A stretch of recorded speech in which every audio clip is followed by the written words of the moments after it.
Well, I've finished my first game for 2023. It is a game from Square Enix called Forspoken. It's developed by Luminous Productions, which was a business development unit that worked on Final Fantasy 15. This is their next game. It uses the Luminous engine, and it was all about trying to make a very pretty game for the PlayStation 5. It's an exclusive for the platform.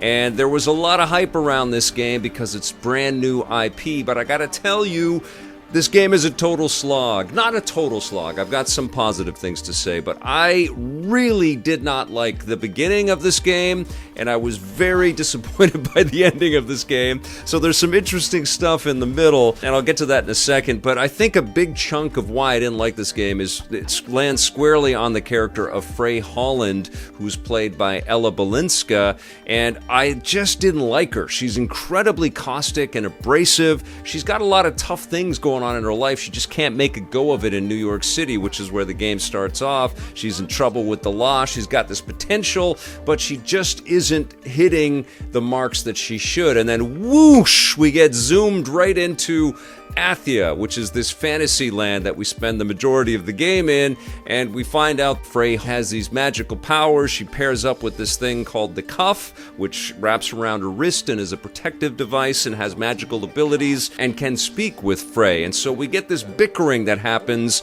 between Frey and Cuff, which is voiced by Jonathan Cake, an actor named Jonathan Cake, who sounds a lot like Paul Bettany. So I don't know if they were going for a Jarvis thing, you know, and the sort of back and forth kind of vibe. But all we get is just Frey swearing all the way from the beginning of the game to the end of the game. And I just thought, you know, I don't mind swearing in games if it feels authentic and if it feels like it's part of the world and stuff, but it doesn't. It feels incredibly forced, and I wasn't happy with the performance. I wasn't happy with the sound mix. I'll talk about that in a second.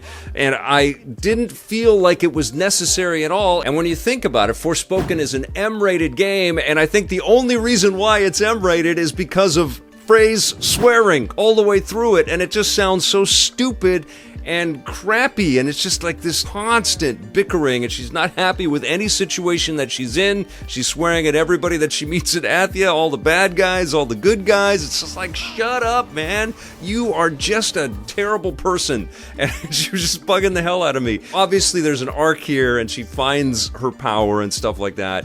And the stuff that I did like, first of all, I like that it's a brand new IP. I think it's cool that Square Enix has obviously spent a ton of money to create this world and this lore, and they worked with really big heavy hitters, Hollywood actors, but also Gary Whitta was part of the writing team, Todd Stashwick, we've got Amy Hennig behind the scenes, Bear McCreary did music for the game, so like there's a lot of attention paid to make this a big deal, but let's talk about the sound mix. Right away, I had to cut the music down by 50% because it was just overbearing, and we hear the same thematic refrain, the same musical sort of, no, I can't hum it right now, but I couldn't stop humming it while I was playing because that's all I was hearing over and over and over again. I felt like there maybe wasn't enough theme written for Forspoken. It was beautiful. There's gorgeous music in this, but I just heard the same theme all the way through, and it was kind of driving me a bit insane, and I couldn't hear the actors properly, and they didn't sound properly balanced, you know? Like, they didn't sound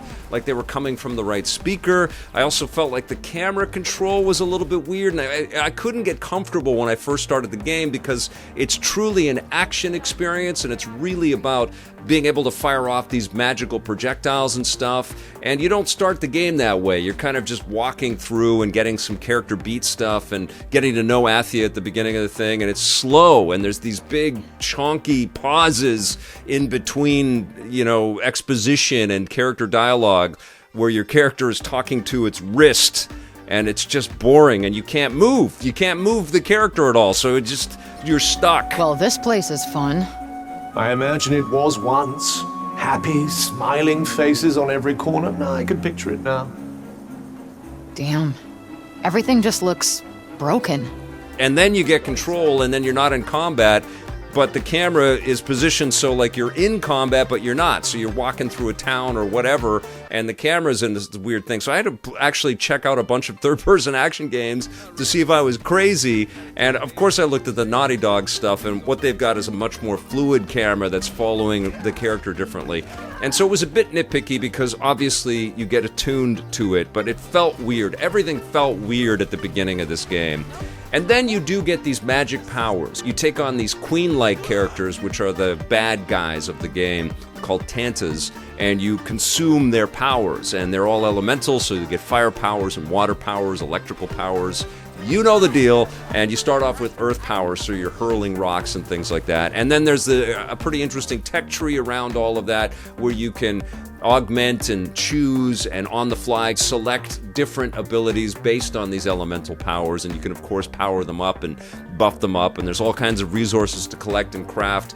And the game at its core is a pretty interesting amalgam of something that you would see with Horizon, and I was thinking of the Infamous games, and I was also thinking of Sonic Frontiers, because one of the things that you do as Frey is run through the land super fast, and there's big spaces, open spaces. Sometimes you can sort of hit that radar ping and you can see little things light up where you can go, but you're running for just a long time, and it just made me think of all the time I spent running around empty environments in Sonic Frontiers. And then there are also, kind of like Sonic Frontiers, also these detours that you can take and these challenge missions that you can take, which are all meant to give you mana and experience points so that you can level up all of the powers.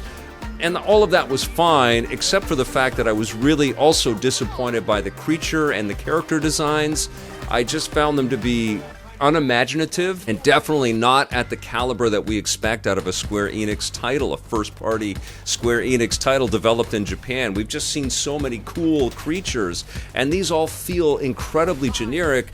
They have there's this blight in the world of Athia called the Break, and it's kind of twisting and tormenting these characters, so they'll have crystals and rocks and spiky things sticking out of them and stuff, but they look kind of like alligators or elk or zombies, but they're a little bit twisted for this new world. And then you're interacting with all of these medieval-esque townspeople who are always cowering in fear from all of the doom and calamity that's befalling the world of Athia. And it's all up to you as this interloper, this character that's popped out of thin air to go and save everybody. You know the deal with that. And so the battles are a little generic, and the enemy types are a little generic. It's different when you get to the Tantas. They're actually pretty cool. The escalation has some interesting elements, except when we get into the final end and the big sort of shocking surprise stuff, and it really ends up just becoming like this gauntlet of bullet sponge bad guys that you are fighting, and so you're seeing the same character models and creature models all the way through the game, except sometimes they might be colored differently, or they might have more crystals on them or something like that. I was just like, wow, this is so weak. It just felt very weak, and I couldn't help but think of 100 other better experiences. And I also was really disappointed by the visual look of the game. Some pieces look all right, some stuff looks very sharp, but some of it feels really fuzzy and unfocused, literally, and then conceptually as well.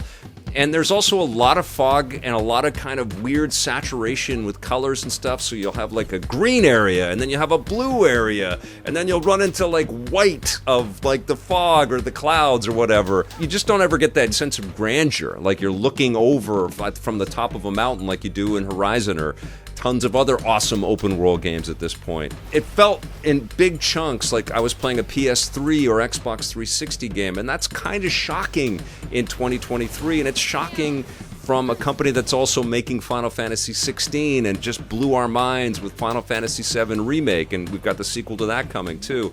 So I come away from this incredibly deflated. I finished it, I'm done with it, I'm deleting it, I'm not gonna think about it. Like, I'm not happy even that I finished it. I felt like I was kind of like spinning my wheels and just sort of cruising to the end. And yeah, it's very disappointing. I don't think you should get it. I'm going to give Forspoken a 4.5 out of 10.